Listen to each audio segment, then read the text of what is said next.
In a small town, there lived a very wealthy merchant named Dunpal, but the townspeople knew him as Kanjus Mal. Dunpal possessed immense wealth, yet he was afraid to spend even a penny. He ate simple meals himself and provided only enough food for his servants to fill their stomachs. His grand houses were always covered in dust because he refused to spend money on cleaning. One day, a sage arrived in the village. He was very knowledgeable and experienced. He set up his camp under a tree outside the village and began to share good teachings with the people. Dunpal heard about the sage, but did not go to meet him. He was afraid that the sage might ask him for alms. A few days later, the sage himself arrived at Dunpal's doorstep. He humbly said, "Seth Ji, I am a thirsty traveler. Could you please offer me a little water?" Dunpal looked the sage up and down. He thought this must be a beggar who had come to ask for something else under the pretense of wanting water. He replied curtly, "There is no water here. Go away from here." The sage smiled and said, "No problem, Sethji. May God keep you happy." Saying this, he left. The next day, the sage came to Dunpal's house again. This time he said, "Sethji, I have no place to stay. Could you please shelter me in your home for the night?" Dunpal's forehead furrowed.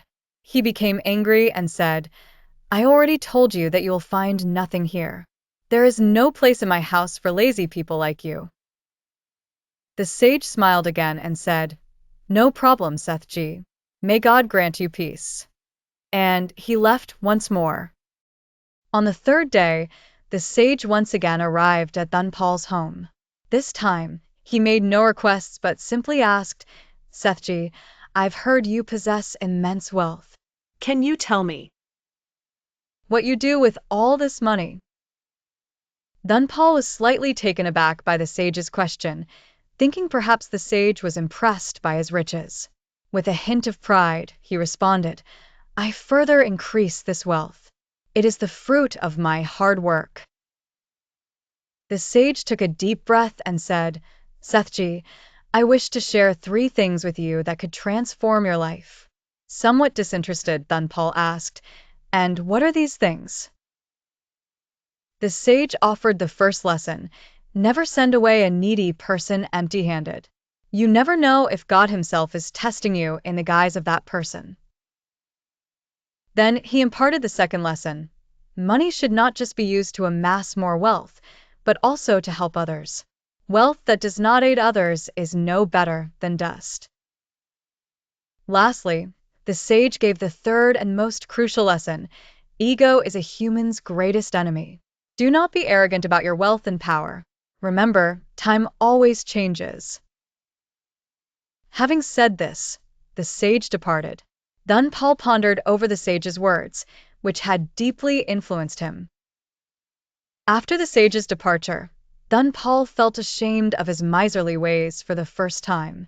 He recalled how he had sent away a needy sage without offering anything twice. The sage's first lesson echoed in his mind. Gradually, Dunpal began to change. He started providing his servants with good meals, cleaned his house, and began donating to the poor. The townspeople were astonished to see the miserly Dunpal transform into a benevolent Seth. They realized the profound power of the sage's words.